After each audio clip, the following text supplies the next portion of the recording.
Yes guys, nizere ko mumeze neza, murabona uyu munsi ndi muri no mining rwose ya Metapop, niho ndi kuri X yabo cyangwa se Twitter yabo, aho bari kutubwira yuko 10% bari barageneye mining rihwanye na miliyoni 21 zamaze kurangira. Ese zirangiye wowe ufitemo zingahe?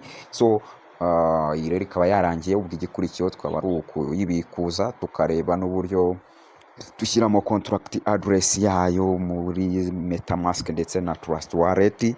Ikindi ni ukureba ngo listing izaba ryari. Andi makuru ahari ni uko abantu batabashije kuyimayininga bashobora kuyibona banyuze muri Pereser. ERBD Pereser ni ukugura token mbere y'uko iba listed.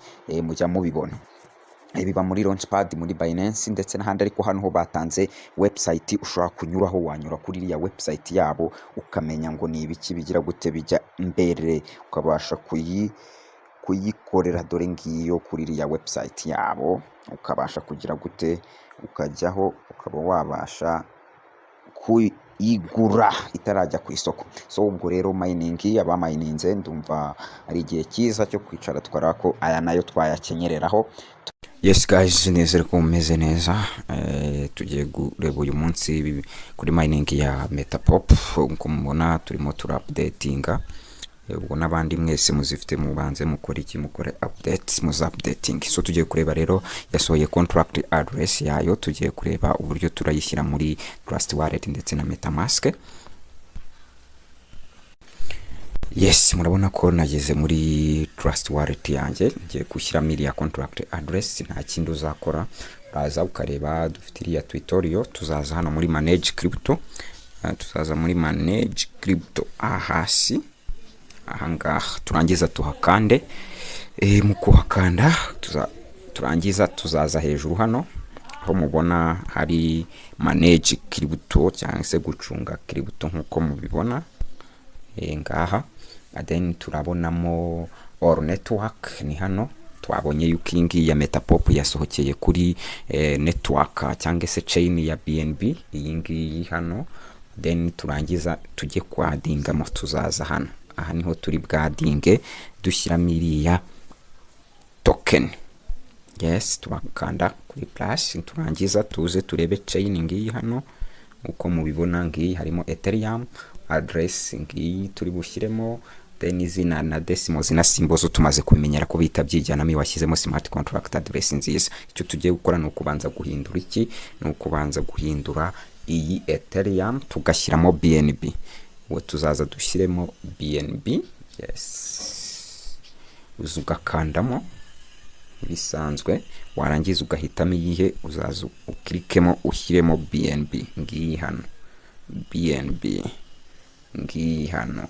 Then tuzagire gute tuyishyiremo, niturangiza dushyiremo smart contract address. Igihe namaze kuyikopiya iri muri clipboard, ariko uyikeneye muri WhatsApp ndayimuha, ndetse no muri description ya video muraza kuyisangamo. Turakandamo pasting, dushyiremo iriya smart contract address. Murareba ko ibindi byose bihita byizanamo, ni nko guhumbya rwose, bihita bigira gute, bihita byizanamo rwose nkuko mubibona. Ni Metapop, ngiyi symbol MPC, ngiyi decimals 18. Then twarangiza tugakora iki, kuri import niho tuzahita duklika ahangaha, tuzaza dukande kuri import. Then kurikire abona ko Metapop yamaze kugira gute, yamaze kwinjiramo as MPC nkuko mubibona. Ushobora kohereza cyangwa se ukanakira, niho tuzakirira muri Trust Wallet. Ushobora kuyichecking unyuze kuri check explorer kugira ngo urebe ko washyize Maria nyayo atari y'abaskameri. Yes, ugasubira inyuma kuri token. Ubu noneho ushobora gusacinga ukareba ko MPC yawe yageze gute, yagezemo. Urayibona MPC Metapop igeze gute, irimo. Ubu twamaze kuyishyiramo, niho tuzakirira iki, ntuza zacu kuri BEP20. Mukurikirane tugiye noneho kureba uburyo tuzayishyira muri MetaMask. Crypto Mining Zone. Subscribe, share, like and comment. Watch full video for understanding. Thanks.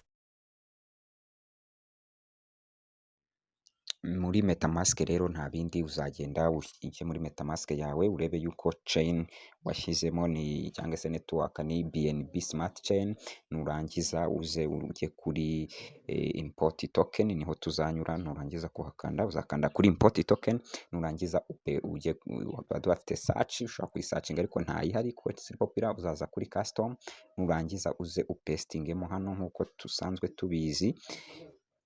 Ku batabizi ubwo ni bushyashya, uraza upestingemo hano, ibi hano na hano birahita byizanamo, then turangiza dupestingemo ya smart contract address ya Metapop, ureba kise yizanamo, token symbol ngiyo, token decimals ibe yajemo. Noneho tumanure hasi, uhite tuza hehe, tuzahita tuza hano kuri import, ahangaha twe importing. Yes, kurikirane urareba Metapop yacu yagize gute, yamaze kugeramo neza cyane ngaha hano. So ni ibyo Metapop, ubwo utayifite yareba link muri description akinjira, cyangwa se akatwandikira kuri ya nimero yacu musanzwe muzi. Ciao ciao, yari Methode nk'ibisanzwe, channel yo ni Crypto Mining Zone. Subscribe, share, comment and like.